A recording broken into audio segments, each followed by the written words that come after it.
అచ్చ తెలుగు విద్యార్థితో తెలుగు రాష్ట్రాల first rank నారాయణదే. నమస్తే, తెలుగు న్యూస్కి స్వాగతం. ఈరోజు ప్రత్యేకమైన సందర్భం. భారతదేశంలో ప్రధానమంత్రి Narendra Modi longest serving prime మినిస్టర్గా ఓ రికార్డు సొంతం చేసుకున్నాడు. దాంతోపాటు ఎన్డీఏ కూటమి ప్రభుత్వం 12 ఏళ్ళు పూర్తి చేసుకుంది. ఈ 12 ఏళ్ళు సుస్థిరమైనటువంటి పరిపాలన అందించడానికి సహకరించిన అంశాలు, అలాగే 12 ఏళ్లలో బీజేపీ ఎన్డీఏ ప్రభుత్వం దేశంలో సాధించిన విజయాలు, కొన్ని చోట్ల వెనుకబాటుతనాలు, అంటే విజయాలలో సాధించలేని అంశాలు, వీటితో పాటు అసలు ప్రధానమంత్రి నరేంద్ర మోదీకి ఈ అరుదైన ఈ ఫీట్ సాధించడం అని అంటే ఎట్లా సాధ్యమవుతూ వస్తుంది, అది కూడా సుస్థిరంగా. అసలు ఏంటి ఆయన రికార్డు? కేవలం 4399 రోజులు అనేది ఇది మాత్రమేనా? ఇంకా ఏమైనా ఆయన సాధించిన రికార్డు ఉందా? కందూరు రమేష్ గారు సీనియర్ జర్నలిస్ట్ జాయిన్ అవుతున్నారు మనతో. రమేష్ గారు, వెల్కమ్ సార్. ఫస్ట్ అసలు రికార్డు గురించి మాట్లాడుకుందాం. ఏంటి అసలు ఈ రికార్డు? ఇవాళ అన్ని పేపర్లో వచ్చింది ఏమని, democratically elected longest serving prime minister అని. Longest continuously serving prime minister అని కూడా వచ్చింది. ఎందుకు ఇంత వివరణాత్మకంగా చెప్పారు, ఎందుకు ఇన్ని యాడ్జెక్టివ్స్ వేశారు ముందు అంటే, కారణం ఏంటంటే జవహర్లాల్ నెహ్రూ గారు భారతదేశానికి 17 సంవత్సరాల పాటు ప్రధానమంత్రిగా ఉన్నారు. మోడీ గారు ఎంతకాలం ఉన్నారు? 12 ఏళ్ళే. ఇందిరాగాంధీ గారు 16 సంవత్సరాల పాటు భారతదేశానికి ప్రధానమంత్రిగా ఉన్నారు.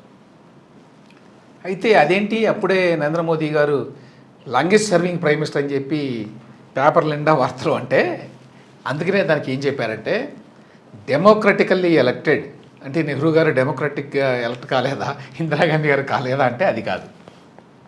మనకు స్వాతంత్రం వచ్చిన తర్వాత 1947లో నెహ్రూ గారు ప్రధానమంత్రి అయ్యారు. అప్పుడు ఎలక్షన్ ఏమీ జరగల. మనకు స్వాతంత్రం ఇచ్చిన వెంటనే ప్రభుత్వాన్ని ఏర్పాటు, ఏదో ఒక ప్రభుత్వం ఉండాలి అక్కడ. అందుకోసం అని చెప్పి అప్పుడు బ్రిటిష్ వాళ్ళ దగ్గర నుంచి పవర్ ట్రాన్స్ఫర్ అయినప్పుడు నెహ్రూ గారు ప్రధానమంత్రి అయ్యారు. అప్పటి నుంచి 1952 వరకు ఆయన ప్రధానమంత్రిగా ఉన్నారు. అప్పుడు ఎలక్షన్ జరిగింది, మొదటి ఎలక్షన్లో భారతదేశంలో సెలెక్టెడ్ ప్రధానమంత్రి కాబట్టి అది ఎలక్టెడ్ ప్రైమ్ మినిస్టర్ కాదు కాబట్టి దాన్ని లెక్క వేయడంలా. నరేంద్ర మోదీ గారు 3 సార్లు ప్రైమ్ మినిస్టర్ అయ్యాడు, 3 సార్లు ఎలక్ట్ అయ్యాడు కదా. మరి ఇందిరాగాంధీ గారి సంగతి ఏంటి అంటే, ఇందిరాగాంధీ గారు యాక్చువల్గా 16 సంవత్సరాల పాటు ప్రధానమంత్రిగా ఉన్నారు. అది కూడా 4 సంవత్సరాలు ఎక్కువ మోదీ గారి కంటే. అవును కదా. తేడా ఏంటంటే కంటిన్యూస్గా కాదు. ఆవిడ 66లో అనుకుంటాను, అప్పటి నుంచి 77 వరకు ప్రైమ్ మినిస్టర్గా ఉన్నారు. 77లో ఓడిపోయింది ఆవిడ. మళ్ళీ పిఎం అయింది ఎప్పుడు అంటే 1980లో. 84లో ఆవిడని చంపేశారనుకోండి. సో కంటిన్యూస్గా లేదు ఆవిడ. 16 సంవత్సరాల పాటు ఆవిడ ప్రైమ్ మినిస్టర్గా ఉన్నారు, కానీ మధ్యలో గ్యాప్ వచ్చింది 2 to 3 years, 77 నుంచి 80 వరకు. ఆ రకంగా చూసినప్పుడు democratically elected continuously serving longest serving prime మినిస్టర్గా నరేంద్ర మోదీ గారి రికార్డు. అంతేగాని ఎక్కువ పీరియడ్ కాదు యాక్చువల్గా. ఓకే, అది ఫస్ట్ రికార్డు గురించిన అవగాహన ఏమిటి అని తెలియదు. ఎందుకంటే ఎవరికైనా చాలామందికి తెలుసు కదా, అదేంటి నెహ్రూ గారు ఇంకా ఎక్కువ కాలం ఉన్నారు కదా, అదేంటి ఇందిరాగాంధీ గారు ఇంకా ఎక్కువ కాలం ఉన్నారు కదా అని చెప్పి అనుకుంటారు ఎవరైనా. సో ఇవన్నీ ఉన్నాయి దానికి, టర్మ్స్ అండ్ కండిషన్స్ అప్లై లాగా. ఓకే, కానీ ఈ 12 ఏళ్లలో సుస్థిరమైనటువంటి ప్రభుత్వమే కొనసాగింది కేంద్ర ప్రభుత్వం. అందులో సందేహం లేదు కదా. కానీ ఎలా సాధ్యం అవుతూ వచ్చింది అంటే, ఒకటేంటంటే కనీసం బీజేపీ వాళ్ళు, అలాగే దేశంలో చాలామంది కూడా అనుకునేది నరేంద్ర మోడీ నాయకత్వం వల్ల అని. బీజేపీకి అతను నాయకత్వం వహించిన తర్వాత ఆ పార్టీ చాలా బలపడింది అని. అతని కెరిజ్మా కావచ్చు, అతనికి ఫాలోయింగ్ కావచ్చు, వాటి వల్ల. అది మంచిగా చెడు అనేది పక్కన పెట్టండి, కానీ అతని మూలంగానే బీజేపీ 3 సార్లు గెలవగలిగింది. అందులో ఎటువంటి సందేహం లేదు. కాకపోతే ఏంటంటే ఈ అభివృద్ధి గురించిన డిస్కషన్ ఒకటి ఉంటుంది. ఈ 12 సంవత్సరాలు ఏం జరిగింది అభివృద్ధి అని వాళ్ళంతా వ్యాసాలు వచ్చినాయి చాలా అన్ని పత్రికల్లో ప్రాతిపదికలు ఉంటాయి కదా.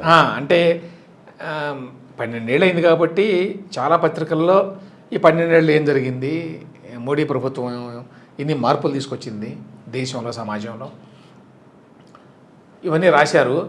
చాలామంది ఏమంటారంటే మీడియాను కూడా మొత్తం కొనేశారు వీళ్ళు, మోడీ గారు ఆయన పార్టీ గోడీ మీడియా అని పేరు పెట్టారు కదా దాన్ని. గోడీ అంటే ఒళ్ళో కూర్చోబెట్టుకోవడం, మోదీ గారు ఒళ్ళో కూర్చొని ఉన్నది మీడియా అనేది విమర్శ అన్నమాట. అందువల్ల ఇవన్నీ వేశారంటే గతంలో కూడా వేరే వాళ్ళు ఉన్నా కూడా వేసేవాళ్ళు, అందులో ఏమో డౌట్ లేదు. 12 సంవత్సరాల పాటు ఎవరైనా ప్రధానమంత్రిగా కొనసాగితే సహజంగా వేస్తారు, వేయకుండా ఉంటారా?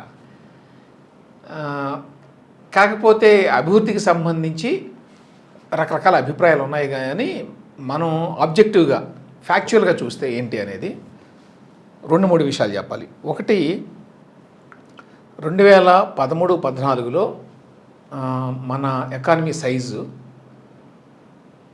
2 ట్రిలియన్స్, 2.05 ఎంత ఉంది, అరౌండ్ 2 ట్రిలియన్స్ 2013-14 అంటే నరేంద్ర మోదీ గారు రాకముందు. ఇవాళ 2026లో 4.15 ట్రిలియన్ అంటే అర్థం ఏంటి? డబల్ అయింది, ఎగ్జాక్ట్లీ డబల్ అయింది. సో ఆ రకంగా ఆర్థికంగా ప్రగతి ఉంది. 2013-14 ప్రాంతంలో ప్రపంచంలో భారతదేశ ఆర్థిక వ్యవస్థ 10వ ర్యాంక్లో ఉంది, 10 పైనే ఉంది యాక్చువల్గా. ఓకే, ఇవాళ 5-6 ర్యాంకులకు వచ్చింది కదా. సేమ్ టైం రూపీ వాల్యూ గురించి కూడా మాట్లాడుతున్నారు కదా. చాలామంది విమర్శిస్తారంటే ఇక్కడ 2 పాయింట్లు చెప్పాలి గోపి. ఒకటి ఏంటంటే వీళ్ళు అధికారంలో రాకముందు పెద్ద పెద్ద మాటలు చెప్పారు, కరెక్ట్, అది వాస్తవం. నరేంద్ర మోదీ గారిని సపోర్ట్ చేసేవాళ్ళు ఉన్నారు కొంతమంది. మన బెంగళూరు స్వామీజీ ఒక ఆయన ఉన్నారు కదా, శ్రీశ్రీ, ఆయన కూడా ఇచ్చాడు ఈ స్టేట్మెంటు. చాలామంది ఇచ్చారు ఏంటి, నరేంద్ర మోడీ కనుక ప్రైమ్ మినిస్టర్ అయితే డాలర్ రేటు ఇంత తగ్గిపోతుంది అని, అంటే బ్రహ్మాండంగా పరిపాలిస్తాడు అని చెప్పడానికి. ఆ రోజుల్లో ఏమనేవాళ్ళు అంటే, అప్పుడు మన్మోహన్ సింగ్ గారు ఉన్నాడు కదా, డాలర్ రేట్ ఇంత పెరిగిపోయింది, అదే కనుక రేపు బీజేపీ ప్రభుత్వం మోడీ గారి నాయకత్వంలో వస్తే సగానికి సగం పడిపోతుంది అన్నట్టుగా మాట్లాడేవాళ్ళు. అందువల్ల చాలామంది క్రిటిసైజ్ చేస్తారు, అది కరెక్టే. కానీ ఓవరాల్గా నేను చదువుకున్న మేరకు నాకు అర్థమైన విషయం ఏంటంటే, ఇదేదో మోడీ ప్రభుత్వంలో మాత్రమే పెరిగింది అని చెప్పలేము. ఒక 50 ఏళ్ల క్రితం రూపాయికి $1 ఉంది. మరి అప్పుడు ఉంది ఎవరు అధికారంలో? కాంగ్రెస్ కదా. కాంగ్రెస్ ఉన్నప్పుడు పెరిగింది, ఇప్పుడు పెరుగుతోంది. కాకపోతే ఇప్పుడు అవేర్నెస్ పెరిగింది. ఇప్పుడు డాలర్ 10 పైసలు పెరగగానే ఇంపాక్ట్ మనం అనుభవిస్తున్నాం. ఇదివరకు ఏమయ్యేదంటే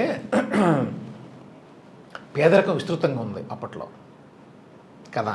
ఈ 30 ఏళ్ళ నుంచే కదా కొంచెం దేశంలో వెల్త్ పెరిగింది, సంపద పెరిగింది. అందువల్ల డాలర్ రేట్ ఎంత పెరిగినా ఏది ఎంతైనా మామూలు వాళ్ళకి ఇంపాక్ట్ ఉండదు. ఎందుకు ఉండదంటే వాడికి తిండే దొరకట్లా. ఇక వాటి గురించి ఆలోచించే పనే ఉంది. కారులో వెళ్ళాలి, బైక్ మీద వెళ్ళాలి. అరే బైక్ మీద వెళ్ళాలంటే పెట్రోల్ పెరిగింది, అక్కడ దాకా లేదు ఆలోచన. అందువల్ల తెలియకపోవచ్చు. కానీ గతంలో కూడా మనకి పెట్రోలు డీజిల్ రేట్లు పెరిగినాయి, డాలర్ రేట్లు పెరిగినాయి. అంటే ఇది రూపీ వాల్యూ పెరగడం కూడా ప్రాతిపదిక అవుతుందా అవదా? అంటే ఇప్పుడు ఏమంటారంటే ఆర్థికవేత్తలు, నేనేమో ఆర్థికవేత్తను కాదు కానీ ఎందుకు పెరుగుతోంది అనేది మనం కనుక చూస్తే అనేక కారణాలు ఉంటాయి. మనం విదిన్ ద కంట్రీ కూడా దాన్ని కంట్రోల్ చేయలేము. అంతర్జాతీయంగా ఉండే పరిణామాలు చాలా రకాలు ఉంటాయి ప్రభావం దానికి. ఓకే, ఇప్పుడు అమెరికన్ డాలర్ యొక్క పెత్తనం ఎక్కువైంది అనుకోండి, చచ్చినట్టు దాని వాల్యూ పెరుగుతుంది. దాని వాల్యూ పెరిగిందంటే మన వాల్యూ తగ్గుతుంది. ఇవన్నీ ఆటోమేటిక్ అన్నమాట. ఇందులో కొన్ని స్వయంకృతాపరాధాలు ఉన్నాయి, లేక నరేంద్ర మోదీ గారి ప్రభుత్వం, బీజేపీ ప్రభుత్వం యొక్క అసమర్థత ఉంది అంటే ఉండకపోదు, అది కూడా ఉంటుంది. కానీ వీళ్ళు ఒక్కళ్ళ కారణంగానే పెరిగింది, వీళ్ళ చేతగానే తన మూలంగానే పెరిగింది అని చెప్పడం కరెక్ట్ కాదు. ప్రాపంచిక పరిస్థితుల్లో అనేక కారణాలు ఉంటాయి కాబట్టి దానికి. దాంతోపాటు అంటే ఫస్ట్ అసలు పాజిటివ్గా చూస్తే క్యాపెక్స్ అంటే ఈ ఎసెట్ క్రియేషను లేక క్యాపిటల్ ఎక్స్పెండిచర్ అంటారు.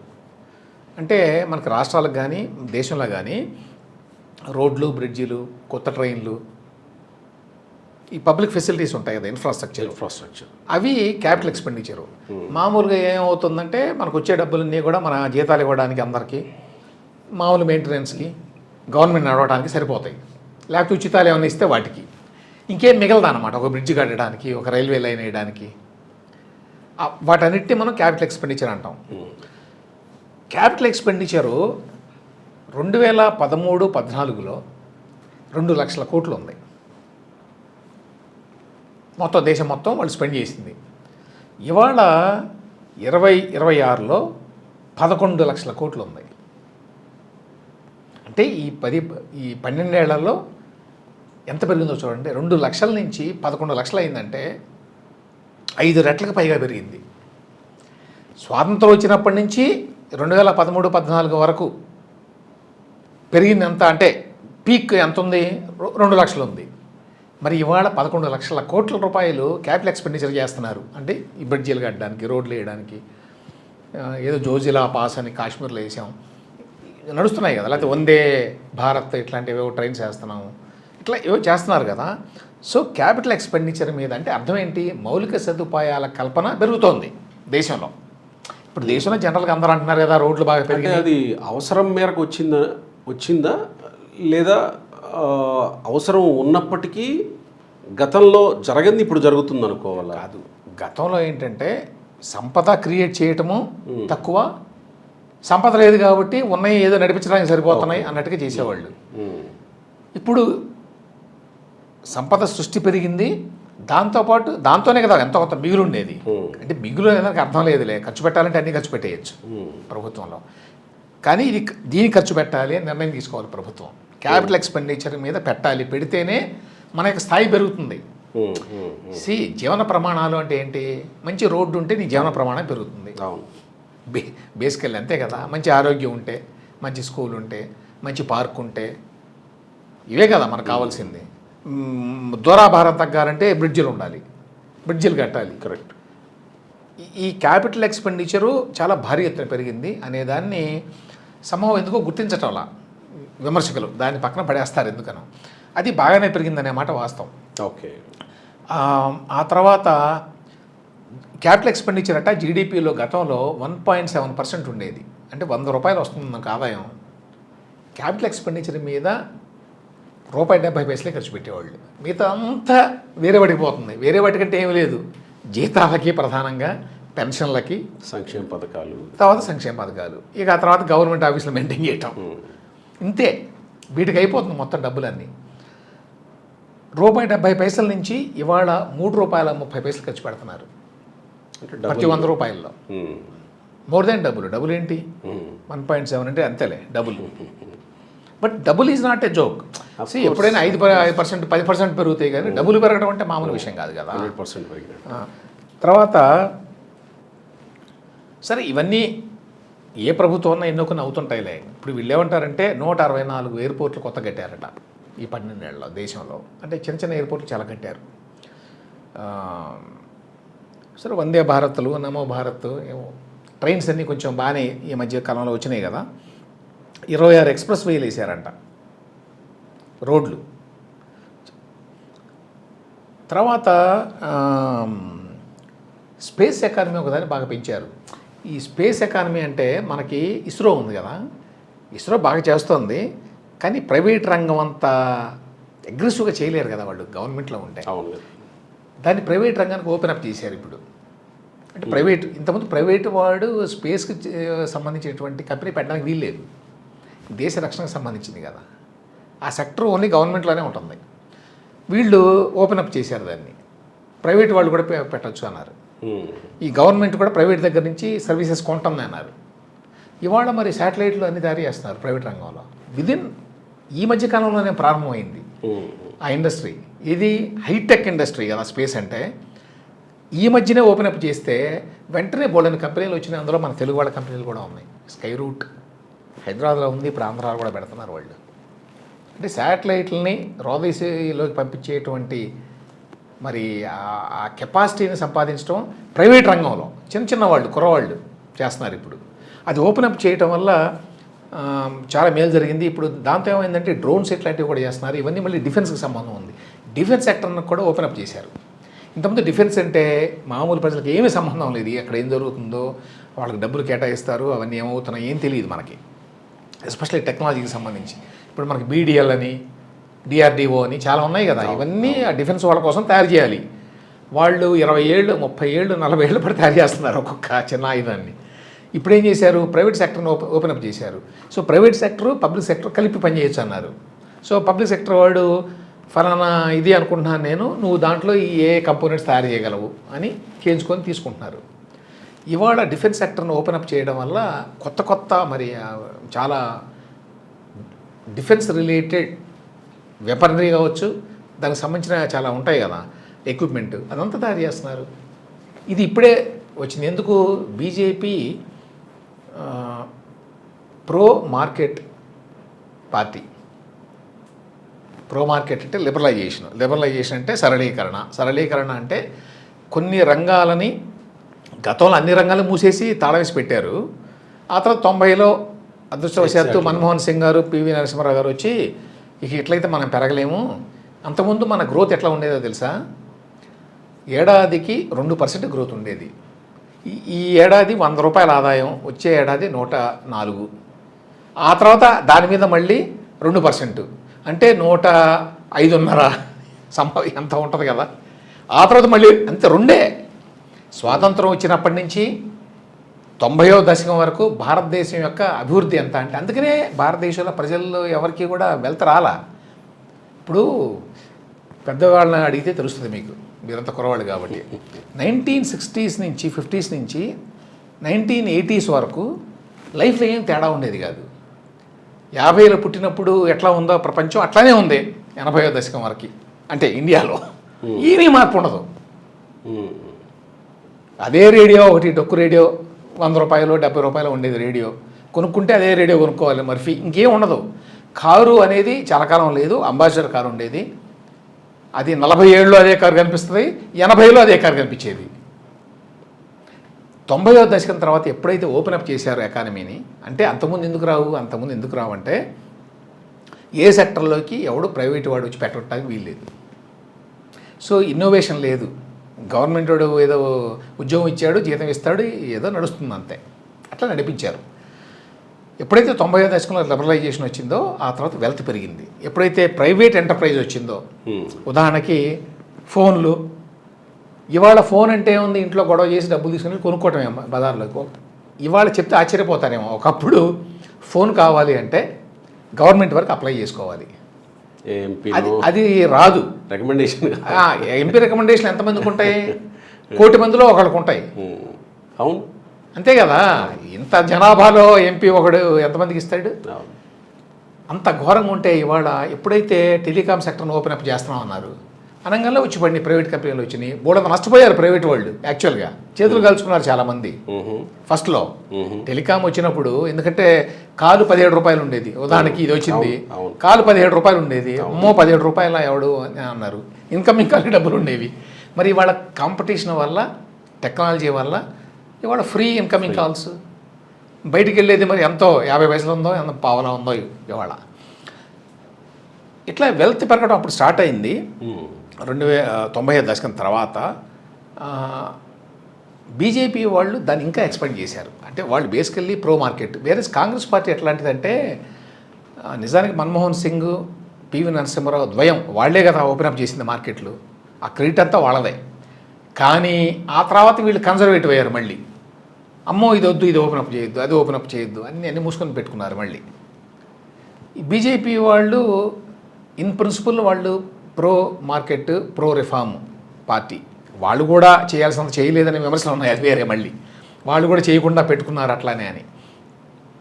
అయితే కొన్ని ఓపెన్ అప్ చేశారు, చెప్పాను కదా, డిఫెన్స్ సెక్టర్ ఓపెన్ అప్ చేశారు, ఓకే, దాని స్పేస్ సెక్టర్ ఓపెన్ అప్ చేశారు. అట్లాంటి కొన్ని మార్పులు చేశారు. తర్వాత చాలా చట్టాలను కూడా బాగా మార్చారు. వీళ్ళు చేసిన కొన్ని ఇంపార్టెంట్ ఏంటంటే డిజిటల్ ఎకానమీని బాగా పెంచారు. ఇవాళ ప్రపంచంలో భారతదేశం టాప్లో ఉంది డిజిటల్ ఎకానమీలో. అంటే డిజిటల్ ట్రాన్సాక్షన్స్ యూపీఐ ద్వారా మనం చేసేవి, ఆ యునైటెడ్ పేమెంట్స్ ఇంటర్ఫేస్ అని ఉంది కదా, మనం ఇప్పుడు గూగుల్ పే, ఆ పే, ఈ పే, ప్రపంచంలో ఎక్కడ లేదు అది.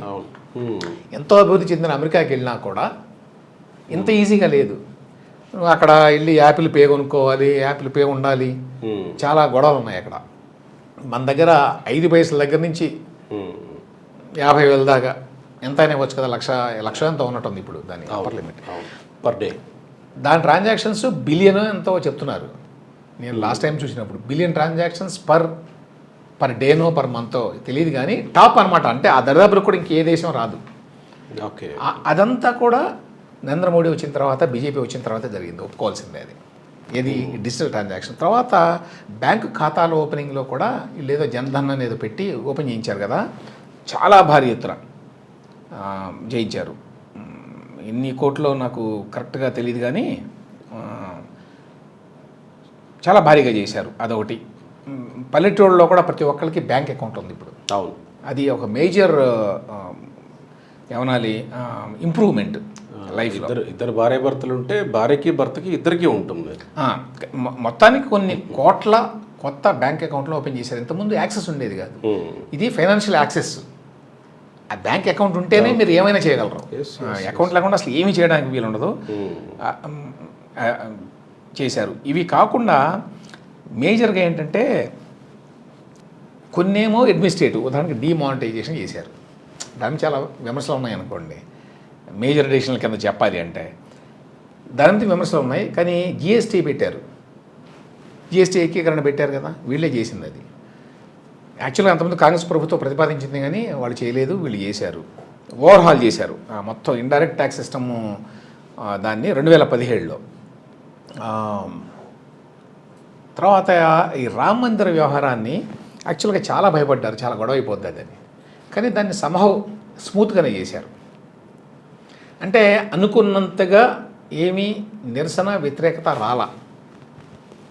ఎందుకంటే అది మతపరమైంది కదా, ఒకళ్ళు సంతోషపడితే ఇంకొకళ్ళు వ్యతిరేకిస్తారు, అంటే ఇంకొకళ్ళకి నష్టం జరిగినట్టుగా భావిస్తారు కదా. కానీ దాన్ని స్మూత్గానే చేశారు. అది అభినందించాలి యాక్చువల్గా. ఎందుకంటే ఇది ఇప్పటిది కాదు, ఇది కాంగ్రెస్ ప్రభుత్వం ఉన్నప్పటి నుంచి ఉంది కదా, 1940s నుంచి ఉంది. తర్వాత రాజీవ్ గాంధీ హయాంలో అనవసరంగా దాన్ని కెలికారు.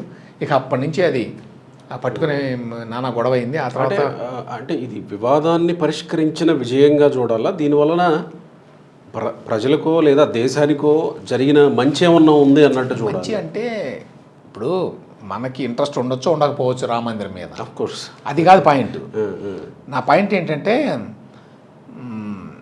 ఆ ఇష్యూ వల్ల మనకి ఇష్టం లేకపోయినా మనం ఇంపాక్ట్ అవుతాం కదా. ఎప్పుడైనా గొడవలు జరుగుతుంటాయి దాని మీద, ఎప్పుడైనా గొడవలు రావచ్చు. ఆ గొడవను మనం ఆపలేం కదా, దాని ప్రభావం మన మీద ఉంటుంది కదా. సో ఆ రకంగా చూసినప్పుడు ఈ రామ మందిర్ ఇష్యూలో కోర్టులో పెట్టి కోర్టు తీర్పు రావడానికి మధ్యలో చాలా జరిగినాయి కదా అటు ఇటు. మొత్తంగా ఏమిటంటే స్మూత్గానే దాన్ని రిజాల్వ్ చేశారు, ఎక్కువ గొడవనేమీ కాకుండా. అది నేను చెప్పేది. ప్రజలకి లాభమా అంటే గొడవ జరిగితే నష్టం కదా. కరెక్ట్ కరెక్ట్, అది పాయింట్. లాభం అంటే ఏదో డబ్బులు వచ్చినాయి అని కాదు, అది అర్థం కాదు. అదేవిధంగా ఉమెన్స్ రిజర్వేషన్ బిల్లు వీళ్ళే పెట్టారు. ఉమెన్స్ రిజర్వేషన్ బిల్లు అంటే మనం పెట్టారు కదా, ఓడిపోయింది కదా అని అనుకుంటారు చాలామంది. అది కాదు, దానికి ముందు ఒక బిల్లు పెట్టారు. దాని ప్రకారం ఇన్ ప్రిన్సిపల్ 33% రిజర్వేషన్లు అనేది ఆమోదం పొందింది. దాన్ని ఆపరేషనలైజ్ చేయటం, దాన్ని ఇంప్లిమెంట్ చేయటం అనే అంశమే మొన్న జరిగింది. ఆ ఇంప్లిమెంట్ చేయడంలో సరే అభిప్రాయ భేదాలు వచ్చినాయి అనుకోండి, ఓడిపోయింది ఆ బిల్లు, అది వేరే విషయం. కానీ ఆ బిల్లుని తీసుకొచ్చింది వీళ్ళే, ఈ ప్రభుత్వమే, అది గుర్తుంచుకోవాలి, ఉమెన్స్ రిజర్వేషన్ బిల్లుని. ఆ తర్వాత బీజేపీకి కొన్ని ఎజెండా ఒకటి ఉంది కదా, ఆ ఎజెండా ప్రకారం చేసే కొన్ని ఉన్నాయి, చాలా ధైర్యం కావాలి అవి చేయాలంటే. అందులో ముఖ్యమైనది ఏంటంటే యూనిఫామ్ సివిల్ కోడ్, అంటే అందరికి ఒకటే ఉండాలి రూల్స్ అని. అంటే మైనారిటీలకి ఒక రకం, ఇంకో రకం ప్రత్యేకం, ఇవన్నీ ఉన్నాయి కదా ఇంతకుముందు, అవన్నీ కాదు అని వీళ్ళు ఎప్పటి నుంచో వాళ్ళ ఎజెండాలో ఉంది. అది ట్రిపుల్ తలాక్ అనేది తీసేయాలి, అది కరెక్ట్ కాదు, తీసేశారు. వేరే ప్రభుత్వం ఉంటే చేయగలిగేది కాదు అది. వేరే ప్రభుత్వం ఉంటే భయపడుతుంది కదా, అమ్మో ఇది మళ్ళీ రెచ్చగొడతారు కొంతమంది, మనకు ఓట్లు రావు అని. యాక్చువల్గా అందరూ చెప్పేది ఏంటంటే ట్రిపుల్ తలాక్ని తీసేయడం వల్ల ముస్లిం మహిళల్లో చాలామంది కొంత అనుకూలంగా మారారు నరేంద్ర మోడీకి అని. అది తర్వాత సంగతి. ముందైతే పొలిటికల్ రిజాల్వ్ ఉండాలి, ఆ సంకల్పం ఉండాలిగా. అమ్మో ఏమవుతుందనే భయపడతారు కదా, భయపడకుండా చేశారు. అదేవిధంగా ఇప్పుడు యూసీసీ కూడా వాళ్ళ ఎజెండా కదా, యూనిఫామ్ సివిల్ కోడ్ తీసుకురావాలి దేశం మొత్తం మీద. అంటే ఇంకా రాలేదు కదా, ప్రవేశపెడతారేమో దాన్ని. దాన్ని మాట్లాడినప్పుడల్లా గొడవ చేస్తుంది కదా కాంగ్రెస్ ప్రభుత్వం, ప్రతిపక్షాలు కొంత గొడవ ఉంది కదా. అందువల్ల ఏం చేస్తారంటే రాష్ట్రాల్లో బీజేపీ ప్రభుత్వాలు ఉన్న చోట వాళ్ళు పెట్టేస్తున్నారు. ఎగ్జాక్ట్లీ ఇప్పటికే 2-3 రాష్ట్రాలు పెట్టేసినాయి. ఆల్రెడీ వచ్చేసింది. నిన్న అమిత్ షా చెప్పేసాడు మీడియా చిట్ చాట్లో, ఏంటి నేషనల్ లెవెల్లో పెడతామని. లేదు బీజేపీ పాలిత రాష్ట్రాల్లో తీసుకొస్తామని. అవును, ఆల్రెడీ వచ్చేసింది.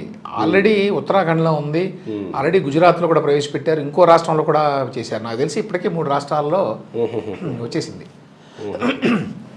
దానికంటే చాలా పెద్ద విషయం ఏంటంటే ఆర్టికల్ 370 అబ్రగేషను.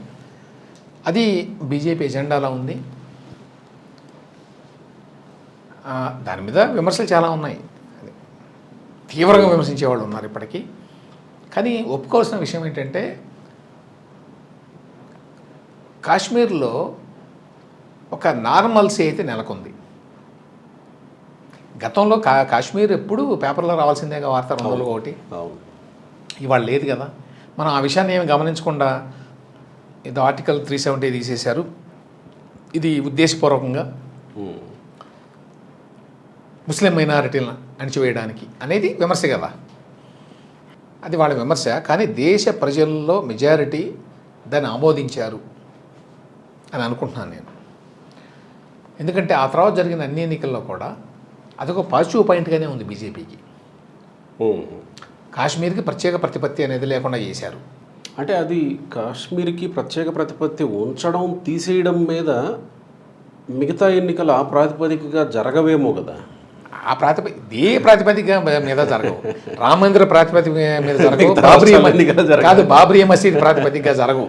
కానీ అదొక ఎలిమెంట్ ఉంటుంది ఎప్పుడు, ఆఫ్ కోర్స్. అంతే కదా. ఇప్పుడు ఎప్పుడో జరిగింది కదా బాబ్రీ మసీద్. ఇది ఈ మధ్య వరకు లేటెస్ట్గా 1 or 2 years నుంచి బహుశా అంత చూడలేదు మనం. అంతకుముందు December 6th వచ్చిందంటే నిరసన దినం ఉండేది. హైదరాబాద్లో పెద్ద ఎత్తున ఉండేది కదా, చాలా చోట్ల దేశంలో ఉండేది కదా. మరి ఎప్పుడో జరిగింది కదా అంటే దాని యొక్క ప్రభావం ఎన్నికల మీద ఉంటుందా ఉండదా?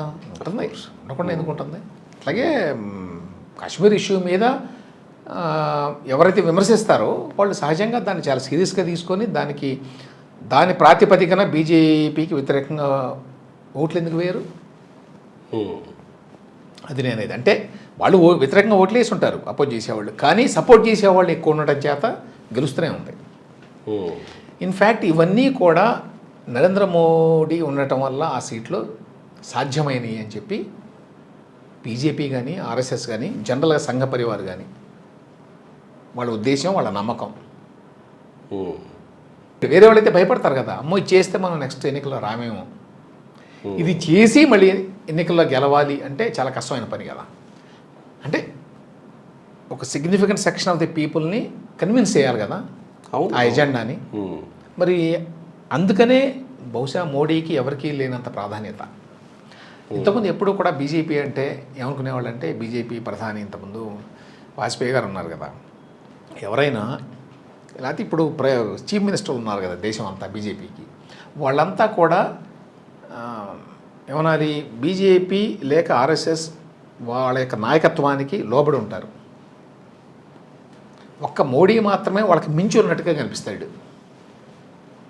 దానికి కారణం ఏంటంటే ఇదిగో ఈ పార్టీని అధికారంలోకి తీసుకొచ్చాడు జాతీయ స్థాయిలో, ఇప్పటికీ 3 సార్లు గెలిపించాడు. ఆయన గెలిపించడమే కాదు, వాళ్ళ ఎజెండా ఏంటి, భారతదేశం అంతా విస్తరించాలని కదా. ఇవాళ నార్త్ ఈస్ట్లో అసలు కాంగ్రెస్ పార్టీ తప్ప మరొకటి ఉండేది కదా అక్కడ. ఈ మధ్య వరకు 10 ఏళ్ల క్రితం వరకు నార్త్ ఈస్ట్ అంటే కళ్ళు పూసుకొని నామినేషన్ చేయడం గెలవడమే, ఎవరు ఉండరు అక్కడ. ఇవాళ బీజేపీ ప్రభుత్వాలు ఏర్పడుతున్నాయి చాలా చోట్ల. తర్వాత ఎవరైనా ఊహించారా బెంగాల్లో బీజేపీ వస్తుందని? కరెక్ట్.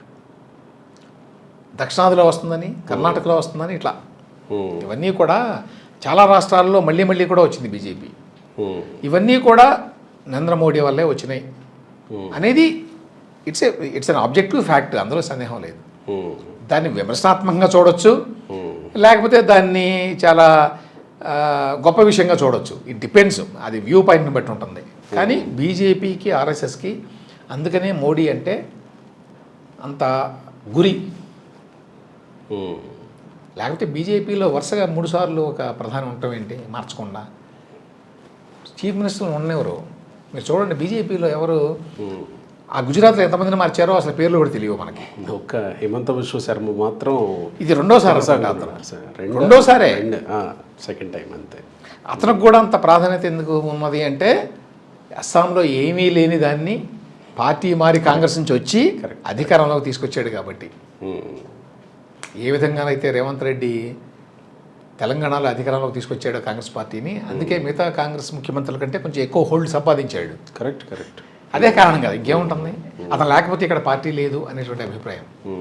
అట్లా కానీ ఓవరాల్గా అందుకనే మోడీకి అంత చాలా ప్రాధాన్యత ఉంది. అయితే విమర్శల గురించి మాట్లాడాలి కదా. విమర్శలు ఏంటంటే నానానికి ఇంకో మాట్లాడాలి కదా. చాలామంది విమర్శించేది ఏంటంటే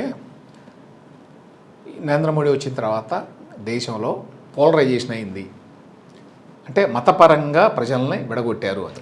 అక్కడికి వెళ్ళబోయే ముందు నరేంద్ర మోదీ రికార్డు గురించి మనం మాట్లాడాం కదా. నరేంద్ర మోదీకి ఇంకో రికార్డు కూడా ఉంది. ఈ 12 ఏళ్లలో ఒక్కసారి కూడా మీడియాను అడ్రస్ చేయలేదు ఆయన. అది కూడా క్రిటిసిజమే కదా, చెప్తాం. అంటే మనం ముందు రికార్డు గురించి మాట్లాడాం కదా.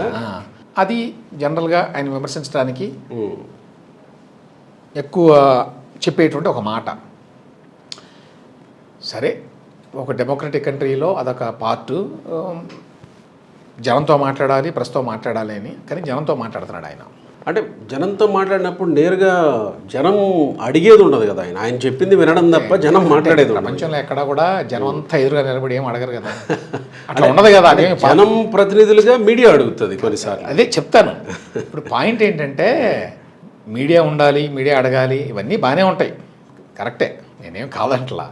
జగన్మోహన్ రెడ్డి ఒకటి కూడా పెట్టలేదు ప్రెస్ మీటు.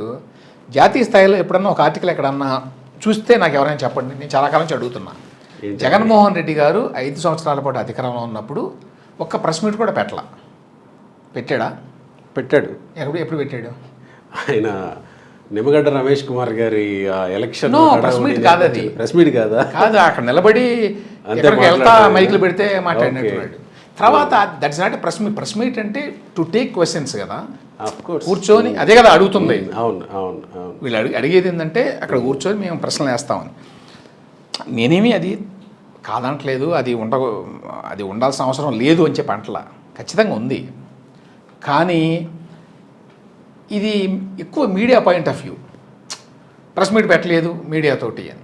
ప్రెస్ మీట్ పెట్టినంత మాత్రాన మొత్తం సమస్యలు ఏమైనా తీరతాయా? కాదు, అదొక పాయింట్ అంతే. ప్రెస్ మీట్ పెడితే చాలు, ఇంకేం అవసరం లేదా?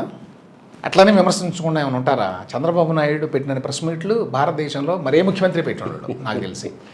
నేను 95 నుంచి చూస్తున్నా ఆయన్ని. ఎంత ఈజీ యాక్సెస్తో చెప్పలేము ఆయనకి.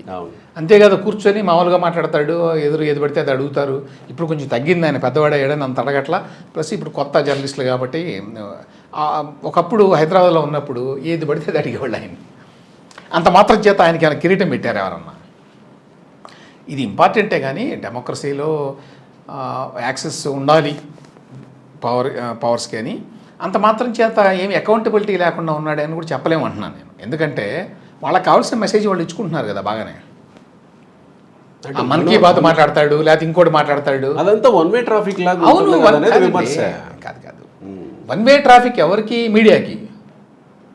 ప్రజలకి ఏంటంటున్నా, ప్రజలకి అంటే మీడియాతో మాట్లాడితే ప్రజలతో మాట్లాడినట్ట అని మనం ఎజ్యూమ్ చేస్తున్నాం. ఆఫ్ కోర్స్ నో మీడియాతో మాట్లాడితే చాలు, ప్రజలతో సంబంధం లేదా? అంతే కదా. మరి మీడియాతో మాట్లాడాడుగా చంద్రబాబు నాయుడు, ఎందుకు ఓడిపోయాడు 2004లో? అంటే ఓటమి గెలుపులు కాదు కదా. అంటే ఏంటి అంటే ప్రజలు దాన్ని ఏమి ప్రాతిపదికగా తీసుకోలేదుగా. That is one point. తర్వాత ఇంకొకటి ఏంటంటే నాకు ఇందులో ఎందుకు నేను maybe I'm sounding a little ఏమనాలి రాడికల్. ఎందుకంటే మీడియా వాళ్ళు జర్నలిస్ట్ మీడియా వాళ్ళు ఏం చేస్తారంటే మీడియా వాళ్ళతో మాట్లాడడం అనేది ప్రపంచంలో అన్నిటికంటే ఇంపార్టెంట్ అన్నట్టుగా ప్రొజెక్ట్ చేస్తారు. అది నాకు కొంచెం ఎన్నాయంగా ఉంటుంది. అది మీడియా అంటే మీడియాతో మాట్లాడితే చాలు, అది పెద్ద ఇది అన్నమాట, నాకు ఉండాలి యాక్సెస్ ఫస్ట్ అని కదా.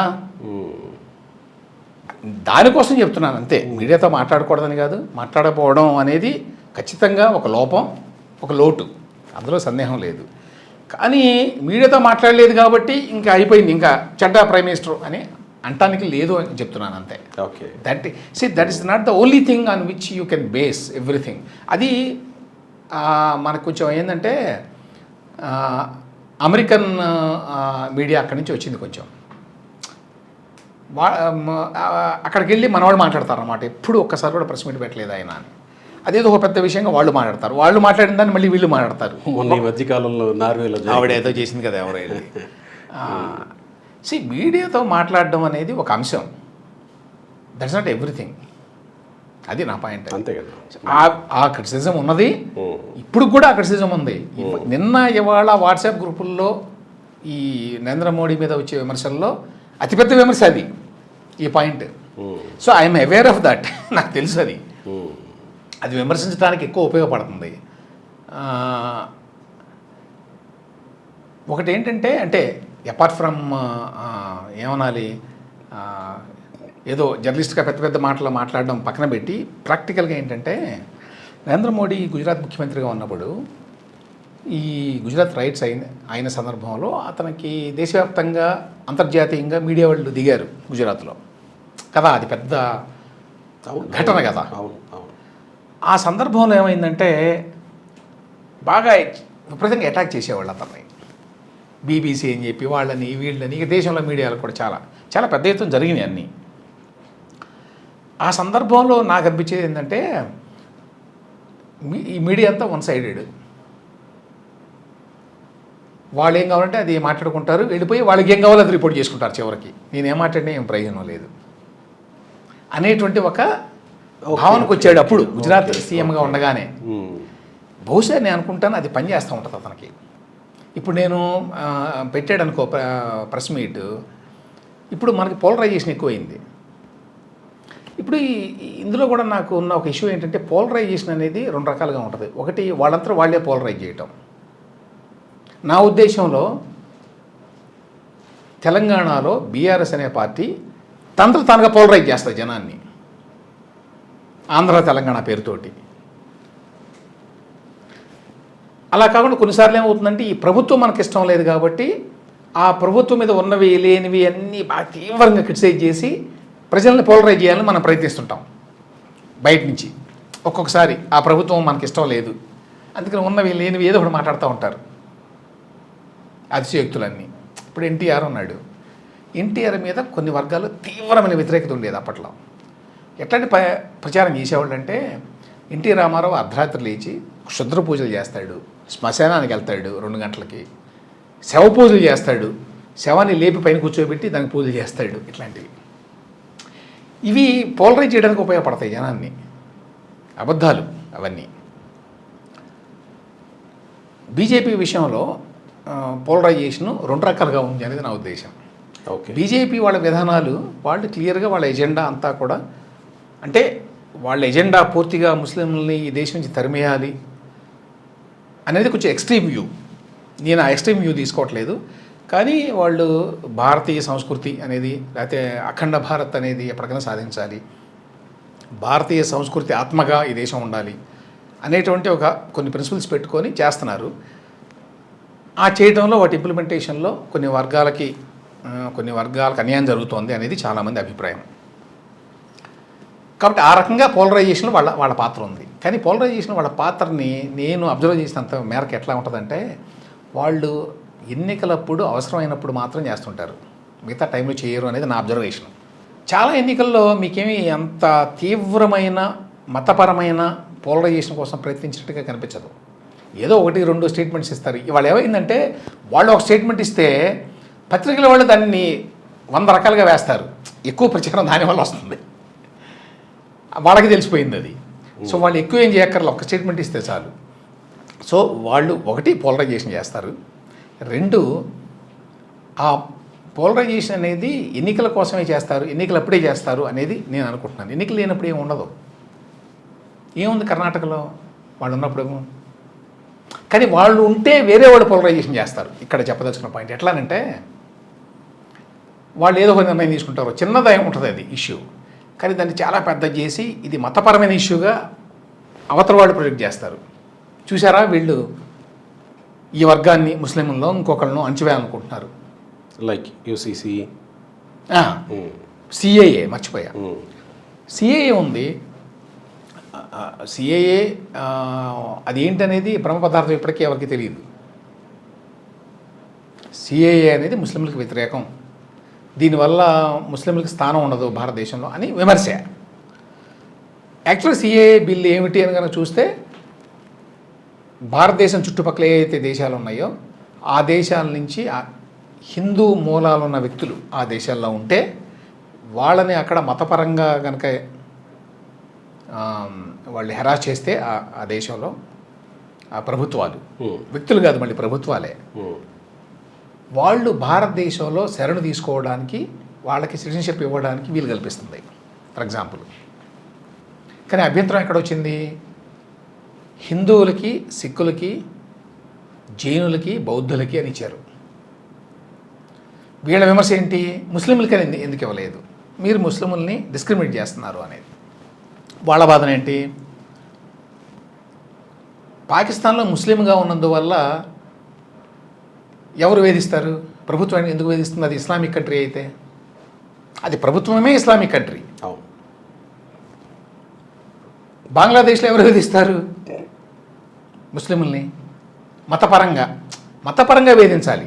వేధింపటి ఏదైనా కావచ్చు, మతపరంగా హిస్టారికల్ రీజన్స్ మూలంగా ఈ ప్రాంతాలన్నింటిలో ఒకప్పుడు హిందువులు ఉండేవాళ్ళు కదా, చుట్టుపక్కల ఈ భారత ఉపఖండంలో. ఇప్పుడు దేశాలుగా మారిపోయినాయి, అక్కడ ఇస్లామిక్ గవర్నమెంట్స్ ఏర్పడినాయి, అందువల్ల మేము ఇది పెట్టామని అంటారు వీళ్ళు. వాళ్ళకి ఇబ్బంది వస్తే ఎక్కడికి వెళ్తారు వాళ్ళు? ఆ దేశాలు ఇస్లామిక్ కంట్రీస్ కాబట్టి వాళ్ళకేం ప్రాబ్లం రాదు ముస్లిమ్స్కి అనేది వీళ్ళు చెప్పేది. దానిని ముస్లింలకు వ్యతిరేకం అని చెప్పి విమర్శ ఇప్పటికీ ఉంది. ఇప్పుడు ఇవాళ ఈ రోజున కూడా ఎవరైనా నరేంద్ర మోడీ మీద ఇవాళ రేపట్లో వస్తాయి కదా బోలని ఆర్టికల్స్ వస్తే విమర్శించిన వాటిలో ఖచ్చితంగా సిఏఏ ఉంటుంది, citizenship amendment act. Kashmir 370 article 370 abrogation ఉంటుంది. ఇట్లా వాళ్ళు తీసుకున్న ఈవెన్ ట్రిపుల్ తలాక్ కూడా. ఇప్పుడు కామన్ సివిల్ కోడ్ ఏదైతే చేయబోతున్నారో అది కావాలని ఇదివరకు కాంగ్రెస్లో ఉండేటువంటి మేధావర్గం కోరేది, ఎప్పుడు డిమాండ్ చేసేవాళ్ళు, నాకు గుర్తున్నది. మన దేశంలో ఉమ్మడి పౌరస్మృతి ఉండాలి, అప్పుడే ఇది నిజమైన ప్రజాస్వామ్యం, అందరికీ ఒకటే రకమైన రూల్స్ ఉండాలి. రూల్సే కాదు, మనం ఎలా చేయకూడదు, బహుభార్యాత్వం ఇవన్నీ వద్దని కదా, చిన్నప్పుడే పెళ్లి చేయటం ఇట్లాంటివి వద్దు అని. కానీ ఎప్పుడైతే బీజేపీ టేకప్ చేసిందో దాన్ని, అప్పటి నుంచి అది మతపరంగా వివక్ష చూపేటువంటి చట్టంగా చూస్తున్నారు దాన్ని. ఇవాళ విమర్శ అదే ఏంటి, యూసీసీ అనగానే కావాలని బీజేపీ చేస్తుంది అని. యాక్చువల్గా అది రాజ్యాంగంలో ఆదేశిక సూత్రాల్లో ఉంది. ఆదేశిక సూత్రాలు అంటే ఏంటి? భారతదేశంలో ఇప్పటికిప్పుడు ఇవి చేయలేకపోవచ్చు కానీ ఎప్పటికైనా చేయాల్సినటువంటి కొన్ని అని రాశారు.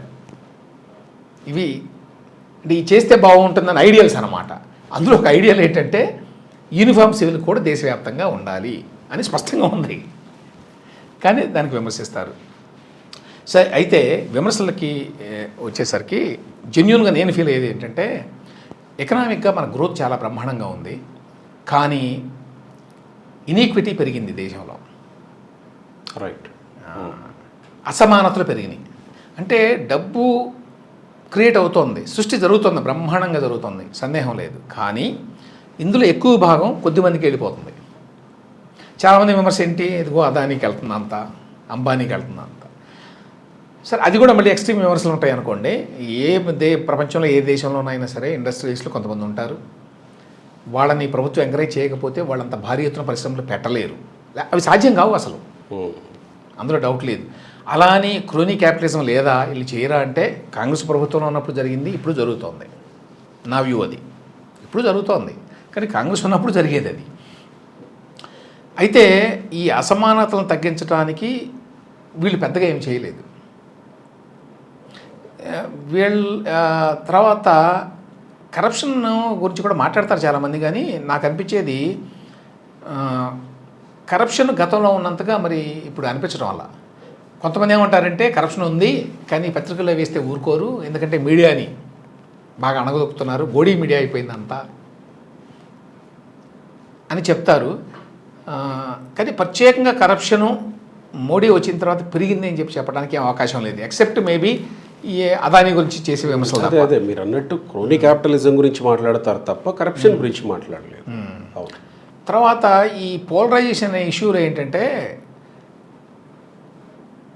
ఖచ్చితంగా వాళ్ళు ఈ విషయంలో ఉద్దేశపూర్వకంగా గతంలో చేసిన మాట వాస్తవం, ఇప్పుడు కొంచెం తగ్గింది కానీ ఎందుకంటే ఓట్ల కోసం గెలవడం కోసం. తర్వాత వాళ్ళ ఎజెండా కూడా ప్రాబ్లం ఏంటంటే వాళ్ళ ఎజెండాలో సిన్సియారిటీ అంతా లేకపోతే ఉద్దేశపూర్వకంగా ముస్లింలందరినీ క్రిస్టియన్లందరినీ ఏదో విధంగా ఈ దేశం నుంచి తరిమి కొట్టాలి అనే ఆలోచన ఉందా తెలియదు. ఉంది అనేది ఎక్స్ట్రీమ్గా క్రిటిసైజ్ చేసేవాళ్ళ ఉద్దేశం, వాళ్ళ ఎజెండానే అది, వేరే మతాల వాళ్ళని బతకనివ్వరు దేశంలో అనేది. కానీ వాళ్ళ మాటల్లో చేతల్లో అంత ఎక్స్ట్రీమ్ ఇదేమీ కనిపించడం లేదు ప్రస్తుతానికి. కానీ కొంత ఆ డిస్క్రిమినేషన్ అయితే కొన్నిసార్లు కనిపిస్తుంది మనకి. అంటే పెద్ద ఎగ్జాంపుల్ ఏంటంటే బీజేపీ ఎంపీల్లో ఒకళ్ళు కూడా ముస్లిం లేరు.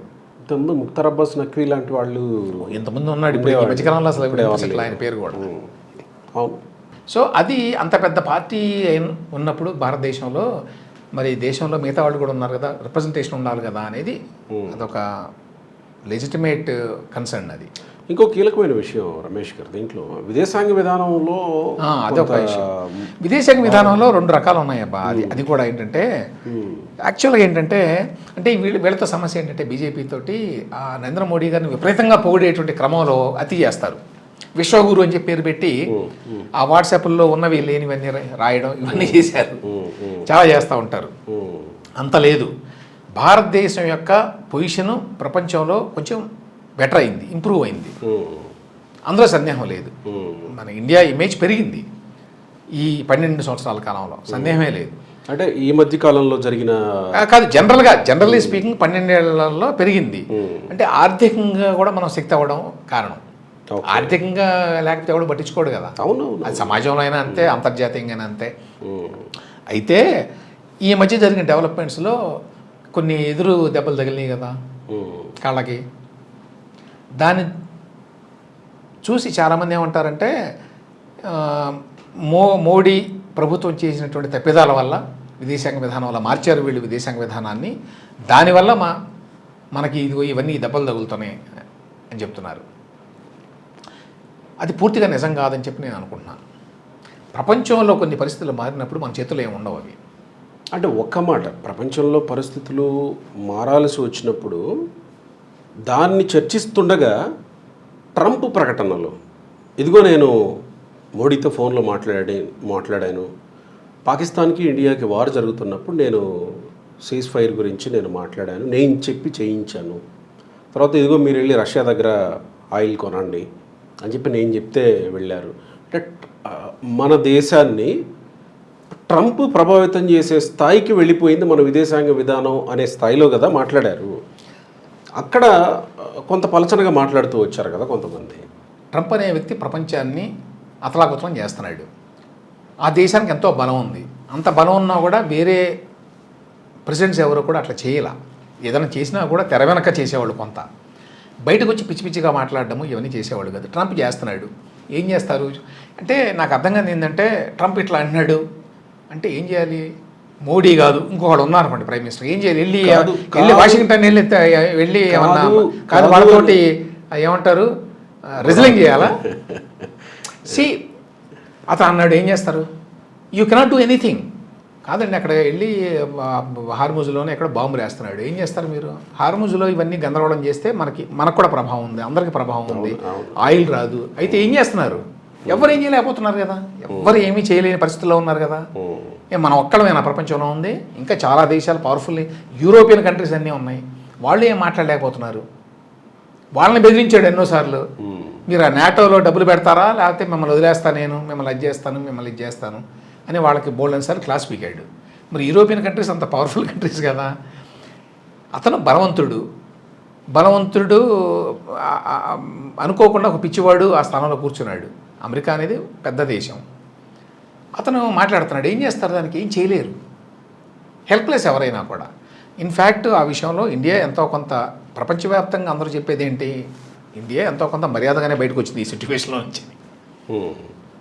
ఏం మాట్లాడలేదు అది ఇండియా, ఏం మాట్లాడకపోవడం కరెక్ట్. ఏం మాట్లాడకపోవటానికి కొంతమంది తప్పుపడుతూ వచ్చారు. ఎట్లా తప్పు? అది ఏమంటారు, మీరు స్టేట్మెంట్ ఇస్తారు, ఇస్తే వాడు ఏం చేస్తాడు, అసలు ఆయిల్ రానివాడు ఇక్కడికి. ఏం చేస్తారు, మీ దగ్గర నుంచి అసలు ఏది కూడా అమెరికా రానివ్వడు, ఇంపోర్ట్స్. అప్పుడు మనం ఎందుకు అతలాకుతలమైంది, అది 50% పెడుతున్నాను, 100% పెడుతున్నాను డ్యూటీస్ అన్నాడు కదా, టారిఫ్. అవును, 50%. అంటే వేరే వాళ్ళు ప్రైమ్ మినిస్టర్ అయితే ఏం చేస్తారు, నాకు తెలియ అడుగుతున్నా.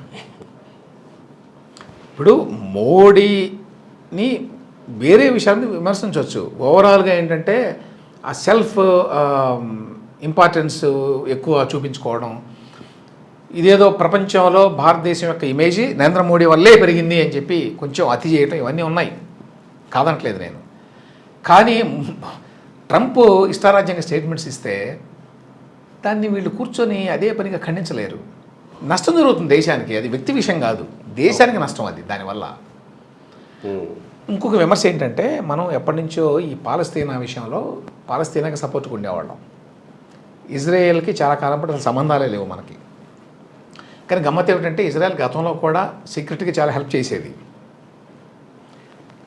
ఈ వీళ్ళు వచ్చిన తర్వాత వాజ్పేయి గారు ఉన్నప్పుడే అప్పుడే స్టార్ట్ అయింది, సంబంధాలు పెరిగినాయి అప్పటి నుంచే.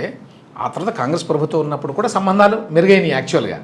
ఎందుకంటే స్ట్రాటజిక్ ఇంట్రెస్ట్స్ అంటారు, మీరు వేరు నేను వేరు, కానీ అనుకోకుండా మన ఇద్దరి యొక్క ఇంట్రెస్ట్ కలిసినాయి అనుకోండి, మన ఫ్రెండ్స్ అంతే. ఆ రకంగా ఇజ్రాయెల్ ఇండియా ఇంట్రెస్ట్లు చాలా విషయాలు కలుస్తాయి. దానికి తోడు ఆ కంట్రీ ఏమో చిన్న కంట్రీ అయినా కూడా దానికి టెక్నాలజికల్ సుపీరియారిటీ చాలా ఉంది, చాలా విషయాల్లో. డిఫెన్స్లో చాలా సుపీరియరు, అగ్రికల్చర్లో చాలా సుపీరియరు, సైబర్ సెక్యూరిటీలో చాలా సుపీరియరు, సైబర్ వార్ఫేర్లో చాలా సుపీరియరు. ప్రపంచానికే, ఈవెన్ అమెరికాకు కూడా వాళ్ళు సప్లై చేస్తారా, అంత సుపీరియారిటీ ఉంది. మరి వాళ్ళతో అవసరం ఉంటుంది. ఇప్పుడు పాకిస్తాన్తో యుద్ధం జరిగిందండి, జరిగినప్పుడు ఇజ్రాయెల్ బోల్డంత హెల్ప్ చేసింది రకరకాలుగా. అదే టైంలో పాకిస్తాన్కి టర్కీ హెల్ప్ చేసింది, అజర్బైజాన్ హెల్ప్ చేసింది, ఈవెన్ ఇతర గల్ఫ్ కంట్రీస్ కూడా బయటకు వచ్చి అంత హెల్ప్ చేయకపోయినా సింపథెటిక్ అటువైపోయాయి. బికాస్ ఆఫ్ రిలీజియస్ ఇది ఎఫిలియేషన్ ఉంది కాబట్టి. ఎవరి ఇంట్రెస్ట్లు వాళ్ళకు ఉంటాయి, వాళ్ళు ఎవరిని తప్పడానికి లేదు, ఎందుకంటే వాళ్ళ ఇంట్రెస్ట్లో వాళ్ళవి. గల్ఫ్ కంట్రీసు మిగతా వాళ్ళు మనతో బాగానే ఉంటారు, ఇరాను అన్నీ, మనం అందరూ సంబంధాలు మెయింటైన్ చేస్తున్నాం. మోడీ వచ్చి సంబంధాలు ఏమి చెడగొట్టలేదు వాళ్ళతోటి. అయితే ఇజ్రాయెల్తో సంబంధాలు పెంచుకున్నారు కాబట్టి వాళ్ళందరూ కోపం వస్తుంది అని వీళ్ళు అంటారు. అయినా కూడా మోడీ మరి అన్ని చోట్లకి వెళ్ళాడుగా, ఈ గల్ఫ్ కంట్రీస్ కానీ వేరే చోట్లకి కానీ తిరుగుతూనే ఉన్నాడు. వాళ్ళు బాగానే రిసీవ్ చేసుకుంటున్నారు, అన్నీ బాగానే ఉన్నాయి. కాకపోతే ఇజ్రాయెల్కి వెళ్ళాడు ఆ మధ్య, ఆయన వెళ్ళి వచ్చిన వెంటనే వీళ్ళు ప్రారంభించారు ఇరాన్ మీద యుద్ధం. అది కొంచెం ఎంబరాసింగ్, ఇబ్బందికరం కదా మనకి, ఎందుకంటే మనకు అదర్వైజ్ ఇరాన్తో సంబంధాలు బాగున్నాయి. బట్ ఓవరాల్గా ఏంటంటే, ఇంతకుముందు వాళ్ళు ఇష్టారాజ్యంగా ట్విస్ట్ చేసేవాళ్ళు, చేతులు తిప్పేవాళ్ళు, అది బయట కనిపించేది కాదు మనకి, ఈ డిస్కషన్ ఉండేవి కాదు, తెలియదు మనకి. ఇప్పుడు ఏమైంది, అటువంటివి ఏమాత్రం కొన్ని జరిగినా కూడా వాటిని భూతత్వంలో చూసి ఇండియా మనల్ని అంటాడా, మనల్ని వచ్చేస్తాడా అంటే, అట్లా అంతర్జాతీయ సంబంధాలు ఆ విధంగా నడవు. మనం కొన్నిసార్లు తగ్గి ఉండాల్సిందే, తగ్గి ఉంటుంటే ఎస్పెషల్లీ అమెరికా ముందు. ఎందుకంటే వాడికి అతనికి ఏం పిచ్చిలేస్తుందో తెలియదు, పిచ్చిలేసి ఏ ప్రకటన చేస్తాడో తెలియదు. ఎందుకంటే యూరోప్నే ఏడిపించాడు అతను, మనం ఎంత అంటే యూరోప్ వాళ్ళకి చాలా దగ్గర సంబంధాలు ఉన్నటువంటి దేశాలు కదా. సో ఓవరాల్గా ఏంటంటే నా ఉద్దేశం, విదేశీ సంబంధాల విషయంలో మోడీ ప్రభుత్వం ఏమనాలి, మన యొక్క గతంలో ఉన్న ట్రాక్ని మార్చింది, దానివల్ల మనం నష్టపోయాము. మనం అమెరికా ముందు అమెరికన్ ప్రెసిడెంట్ ట్రంప్ని ఎదిరించి నిలబడలేదు అని విమర్శలు ఉన్నాయి. ఆ విమర్శలు జస్టిఫైబుల్ అని చెప్పి నేను అనుకోవడంలా. అదే సమయంలో యాక్సెప్ట్ ఏంటంటే, మోడీ ఏంటంటే కొంచెం అతి చేయటం వల్ల, అంటే ఈ మధ్యకాలంలో మనకు కొత్తగా గుర్తింపు రావటం వల్ల, అంటే ఒక ఎకనామిక్ పవర్ అయిన తర్వాత గుర్తింపు వచ్చింది, అమ్మో ఇది పెద్ద దేశం ఇంకా పెరిగిపోతుంది, ఏడాదికి 6 to 7% గ్రోత్ ఉంది, 140 కోట్ల మంది జనాభా అని చెప్పి సడన్గా గ్రహించారు మిగతా దేశాల వాళ్ళు. ఇంపార్టెన్స్ పెరిగి మనకి ఇంపార్టెన్స్ ఇస్తున్నారు. దానిని మోడీ యొక్క గొప్పతనంగా చూపించడానికి ఎక్కువ ప్రయత్నం జరిగింది. రైట్, అది సమస్య. పొలిటికల్గా చూసినప్పుడు 2014 చూసాము, 2019కి వచ్చేసరికి 304 సీట్లు ఎన్డీఏ పక్షాలకు వచ్చాయి. వెరాజ్ 24కి వచ్చేసరికి 240కి పడిపోవాల్సిన పరిస్థితి వచ్చింది. అవును. సో దాన్ని ఎట్లా చెప్పుకోవచ్చు అంటే ఈ 3 సార్లు అధికారంలోకి రావడానికి మోడీయే కారణం. మోడీనే ముందు పెట్టారు, మోడీనే చూపించారు, అదే ఇది కనపడుతుంది. ఇప్పుడు బీజేపీ పట్ల, మోడీ ప్రభుత్వం పట్ల వ్యతిరేకత గణనీయంగా ఉంది దేశంలో. ఇప్పుడు there is a significant section even 24 ఎన్నికలకు ముందు కూడా. నా ఉద్దేశం ఏంటంటే బలమైనటువంటి ప్రతిపక్షం లేకపోవడం వల్ల దాన్ని కన్సాలిడేట్ చేసుకోలేకపోతున్నారు. అంటే ఇవాళ పరిస్థితి ఎట్లా ఉందంటే ఇప్పుడున్న విధంగానే కాంగ్రెస్ పార్టీ ఇతర ప్రతిపక్షాలు కనుక వ్యవహరిస్తే ఈ మిగతా 3 ఏళ్ళు కూడా మళ్ళీ మోడీ వచ్చినా ఆశ్చర్యపోను నేను. అంటే చాలామంది ఏంటంటే ఈవీఎంలు మ్యానిపులేట్ చేస్తున్నారు, లేకపోతే ఓటింగ్లో ఏదో అవకతవకలు జరుగుతున్నాయి చాలామంది మాట్లాడుతున్నారు. ఈ మధ్య దాని మీద కొంత భిన్నాభిప్రాయాలు ఉన్నాయి, మాట్లాడుతున్నారు కదా. నా పాయింట్ ఏమిటంటే అందులో వాస్తవం ఉందో లేదో మనకు తెలియదు, కానీ కదా మనకు అర్థమయ్యే విషయం ఏంటంటే ఎవరు లేకపోతే మోడీ గారు ఎవరికి ఓటేస్తారు జనం? There is no alternative. అది కదా సమస్య, అసలు సమస్య. ప్రతిపక్షాలు ఏమాత్రం బలంగా లేవు. 1980 ఎన్టీఆర్ ఉన్నప్పుడు కాలంలో కూడా ఏమైందంటే 80వ దశకంలో కాంగ్రెస్ పార్టీ, ఇప్పుడు బీజేపీ ఎట్లా ఉందో ఆనాడు కాంగ్రెస్ పార్టీ అట్లా ఉండేది. వాళ్ళే దేశం అంతా ఉండేవాళ్ళు, అన్ని రాష్ట్ర ప్రభుత్వాలు మెజారిటీ వాళ్ళవే, చాలా బలంగా ఉండేవాళ్ళు. ఆ టైంలో ప్రతిపక్షాలు ఇట్లానే ఇప్పట్లాగానే చీలికలు పేలికలుగా ఉండేవి. ఏదో జనతా పార్టీ అని, లోక్దళ్ అని, అదని ఇదని ఏవో చాలా పార్టీలు ఉండేవి. ఎవరికి పట్టుమని 10 సీట్లు సరిగా రావు, కానీ ఇప్పుడు తనుకునేవాళ్ళు లీడర్షిప్ కోసం. అందరూ కలిస్తే గెలుస్తారు. అప్పుడు కూడా కాంగ్రెస్ పార్టీకి 30-40% ఓటింగ్. వీళ్ళందరూ కలిపి 30-40% వచ్చేది, కానీ యునైటెడ్గా పోటీ చేయరు కదా.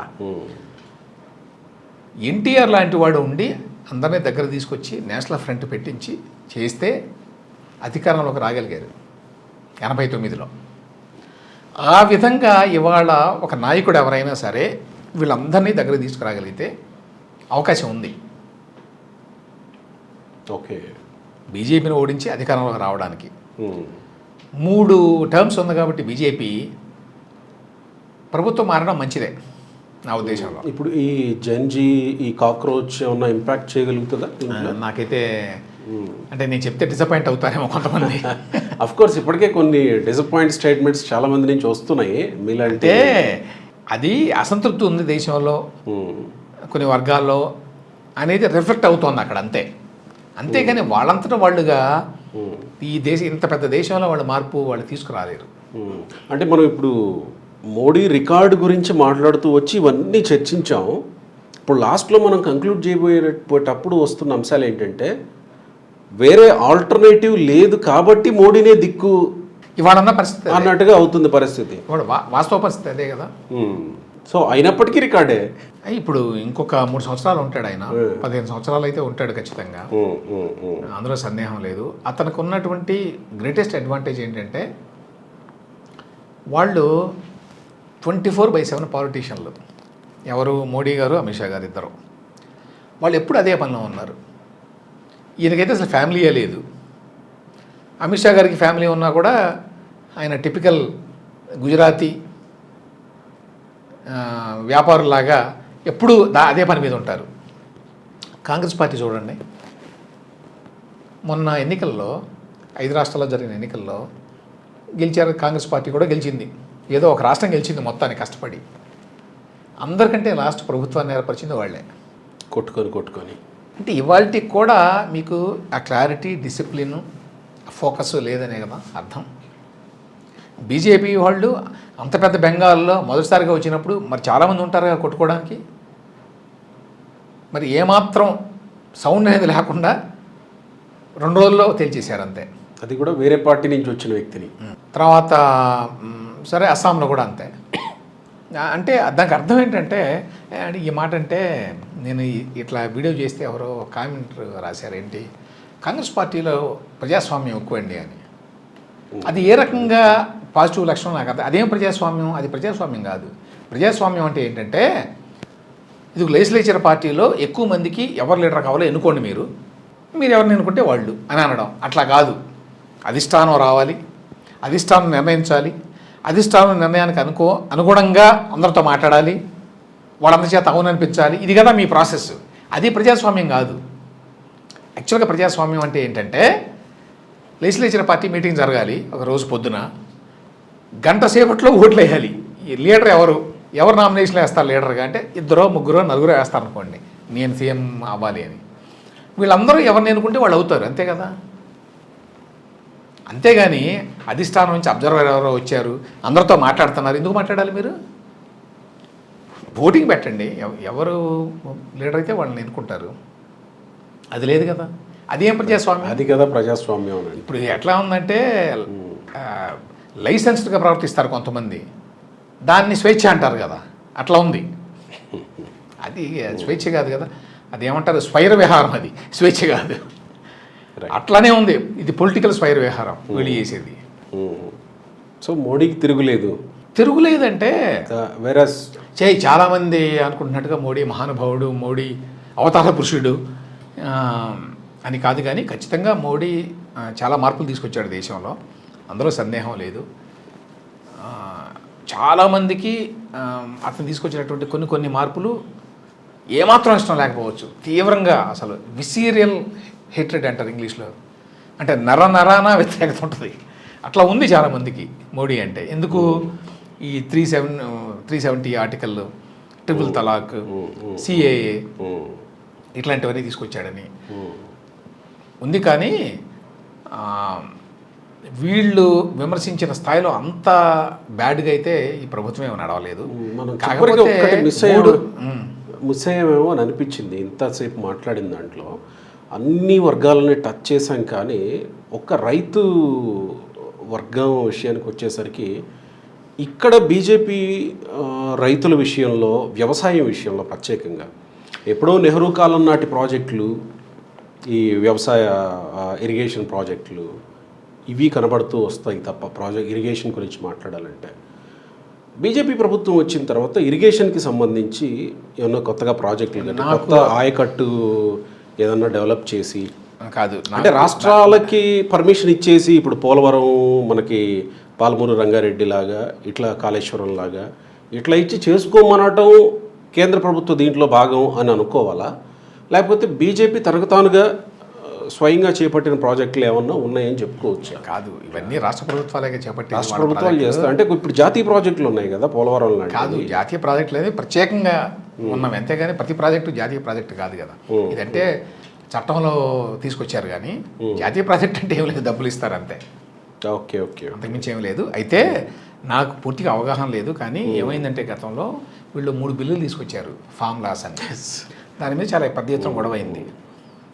అప్పుడు డిస్కస్ చేసింది ఏంటంటే, అందరూ ప్రో అండ్ యాంటీ ఏంటంటే, వీళ్ళు మల్టీనేషనల్ కంపెనీలు తీసుకొస్తున్నారు అని విమర్శించారు కొంతమంది. మరి కొంతమంది ఏమో అంత పెద్ద ఎత్తున పెట్టుబడులు వస్తే కానీ రంగం అభివృద్ధి కాదు అని.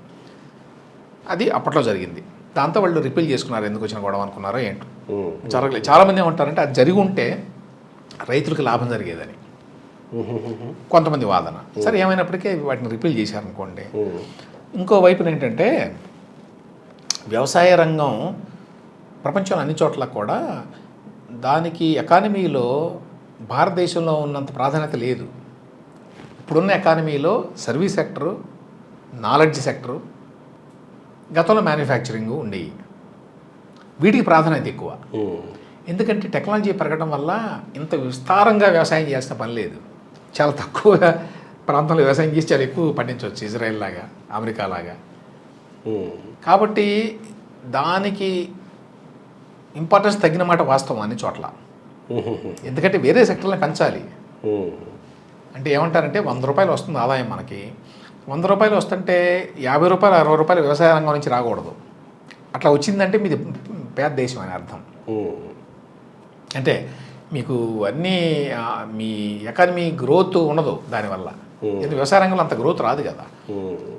తర్వాత మనం ప్రధానంగా టచ్ చేయాల్సిన అంశాల్లో ఒకటి మెరుగవ్వాల్సినవి ఆరోగ్యం. ఇప్పుడు అవి అందరూ ఏదో చేసే ఉంటారు ఎవరికాళ్ళు, వీళ్ళు కూడా చేశారు. ఆయుష్మాన్ భారత్ అని ఏదో 40 కోట్ల మందికో ఏమో ఇచ్చామంటారు. ఈ ఎంతవరకు అమలు అవుతున్నాయో తెలియదు. ఎందుకంటే వ్యక్తిగతంగా నాకేమి టచ్ కాలేదు ఏది, ప్రభుత్వం చెప్పేటువంటి ఏ పథకం కూడా. ఎంప్లాయ్మెంట్ విషయంలో పెద్ద ఎత్తున ఫెయిల్యూరు ఈ ప్రభుత్వం అని చెప్పి చాలా విమర్శలు ఉన్నాయి. అంటే ఈ ఎంప్లాయ్మెంట్కి సంబంధించి ఇదిగో ఇంత పెద్ద ఎత్తున మనకి యువత వస్తుంది కదా, వీళ్ళకి తగ్గట్టుగా మనం ఎంప్లాయ్మెంట్ క్రియేట్ చేయాలి అనే విషయంలో వీళ్ళు ఏమాత్రం కూడా ముందస్తు జాగ్రత్తలు తీసుకోలేదు. దానివల్ల ఇవాళ జనం బయటకు వచ్చారు, ఉద్యోగాలు లేవు. అంటే 1 సంవత్సరం కాదు, 12 ఏళ్లలో. అంటే ఈ సంవత్సరం రావుగా అవకాశాలు, ముందు నుంచి ప్లానింగ్ ఉండాలిగా, అది లేదు. అందువల్ల అన్ఎంప్లాయ్మెంట్ దేశంలో చాలా ఎక్కువ ఉంది. సో దానికి తగ్గట్టుగా వీళ్ళ రెస్పాన్స్ లేదని ఇవాళ ఏమవుతుందంటే మారిపోతుంది ఎప్పటికప్పుడు. ఐటీ సెక్టర్ ఉంది, గందరగోళం అయిపోతుంది. ఏదో ఆర్టిఫిషియల్ ఇంటెలిజెన్స్ అంటారు, అదంటారు, ఇదంటారు, ఇవన్నీ వస్తున్నాయి కదా. ఎకానమీలో దానికి తగ్గట్టుగా ఎప్పటికప్పుడు మార్పులు చేసుకుంటూ పోవాలి. ఆ రకంగా వీళ్ళు రెస్పాండ్ అవ్వలేదు. ఉదాహరణకి ఇవాళ ఈ మధ్య భారతదేశం యొక్క స్టాక్ మార్కెట్ విలువ కంటే తైవాన్ స్టాక్ మార్కెట్ విలువ, హాంకాంగ్ స్టాక్ మార్కెట్ విలువ పెరిగింది. మనది ఎదురుకి 5వ స్థానంలో ఉండేది. మన పైకి తైవాన్ వచ్చింది, ఆ తర్వాత హాంకాంగ్ వచ్చింది. అవి ఎంత? హైదరాబాద్ అంతా ఒక్కొక్కటి దేశం. ఆ తైవాన్ ఏమో ఒక 2 కోట్ల మంది ఉన్నారేమో, హాంకాంగ్ అయితే ప్రాబబ్లీ 70 లక్షల మందో 80 లక్షల మందో ఉంటారు. అంత చిన్నవి, కానీ వాటి యొక్క స్టాక్ మార్కెట్ వాటి విలువ అంటే కంపెనీల వాళ్ళు అంత డబ్బు పెట్టారు ఆ స్టాక్ మార్కెట్లో ప్రపంచవ్యాప్తంగా. అందువల్ల అంత విలువ వచ్చింది. ఎందుకు వచ్చింది అంటే తైవాన్ ఫర్ ఎగ్జాంపుల్ తీసుకుంటే వాళ్ళు సెమీ కండక్టర్స్, చిప్స్ మ్యానుఫ్యాక్చరింగ్లో ప్రపంచంలో అగ్రగాములు. అంత చిన్న దేశం. మనకు తెలుసు కదా ఎప్పటి నుంచో ఇట్లా మనం నిద్రపోతున్నాం అనేది చాలామంది విమర్శ.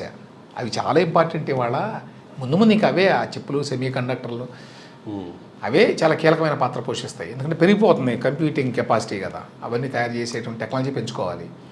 అదేవిధంగా ఈ ఆర్టిఫిషియల్ ఇంటెలిజెన్స్ ఇప్పుడు ప్రపంచంలో పెద్ద కంపెనీ అంటే ఏవి? ఓపెన్ AI, ChatGPT వాళ్ళే కదా పెద్ద కంపెనీలు. మొన్న పెట్టారు, అప్పుడే పెద్ద పెద్ద కంపెనీలు అవి. అవన్నీ వీళ్ళు ముందుగా గ్రహించలేదు అని, అంటే ఆ క్యాచప్ చేయడంలో ఫెయిల్ అయ్యింది ఈ ప్రభుత్వం అని. అప్పటి నుంచి అది ఇవాళకి వాళ్ళు చేయాల్సింది కాదు, ఇది ఎప్పుడో 6 ఏళ్ల నాడు 7 ఏళ్ల నాడు చేయాలి. బట్ మనం ఇప్పటివరకు మాట్లాడిన దాంట్లో సక్సెస్ సంఖ్య కంటే దాదాపు వెనకబడిన అంశాలే కాస్త ఎక్కువగా చర్చించినట్టున్నాం. కాదు కానీ ఓవరాల్గా చెప్పాలంటే ఖచ్చితంగా దేశంలో చాలా అభివృద్ధి జరిగింది, చాలా మార్పులు జరిగినాయి. దేశంలో కొంత పావర్టీ కూడా తగ్గింది. ఈక్వాలిటీ లేదు, అది వేరే విషయం, కానీ పావర్టీ తగ్గింది. పావర్టీ తగ్గడం అంటే సంక్షేమ పథకాల వలన, లేదా ప్రజలు తమంతట తాము సంపాదించుకోగలిగిన? ఎక్కడైనా కూడా ప్రజలు తాము సంపాదించకుండా ఎట్లా ఉంటుంది ఏ దేశంలోనైనా, అది కాదు. అంటే యాక్సెస్ టు ఏమనాలి, access to work, access to various things ఉండాలి, యాక్సెస్ ఉండాలి. అది అంతేకాని ప్రభుత్వం ఇస్తుందని కాదు, సంక్షేమ పథకాల వల్ల అని కాదు. ఓవరాల్గా ఏంటంటే ఈ మల్టీ డైమెన్షనల్ పావర్టీ అని పెట్టారు పేరు ఈ మధ్య. దాని సంఖ్య ఒకప్పుడు 27% ఎంత ఉంటే ఇప్పుడు 13% ఎంతో అంటున్నారు. తగ్గింది ఆ మేరకి. ఇదివరకు దారుణమైన పావర్టీ ఉండేది కదా, ఆ దారుణమైన పావర్టీ యొక్క సంఖ్య తగ్గుతోంది బాగా. రైట్. సో ఆ రకంగా నేనైతే ఇదేదో పెద్ద ఫెయిల్యూరు, ఇదేదో దీనివల్ల చాలా ఘోరంగా నష్టం జరిగింది దేశానికి అని చెప్పి అనుకోవట్లేదు. అట్లా అని చెప్పి ఈ ఇంతకాలం పాటు వీళ్ళు ఉండటం వల్ల కొంత నష్టం కూడా జరిగింది. నష్టం జరగలేదని కదా, ఏ ప్రభుత్వంలో జరుగుతుంది. గతంలో కాంగ్రెస్ ప్రభుత్వం వల్ల ఉన్నప్పుడు జరగలేదా నష్టాలు? అదే ఆ విధంగా. కాకపోతే ఏంటంటే ఇవాళ ఉన్న పరిస్థితుల్లో బీజేపీ అంత స్ట్రాంగ్గా, నరేంద్ర మోడీ అంత స్ట్రాంగ్గా మరే పార్టీ కానీ ఏ లీడర్ కానీ లేరు దేశంలో. అది ఒప్పుకోవాల్సిందే పొలిటికల్గా. Right sir, thank you.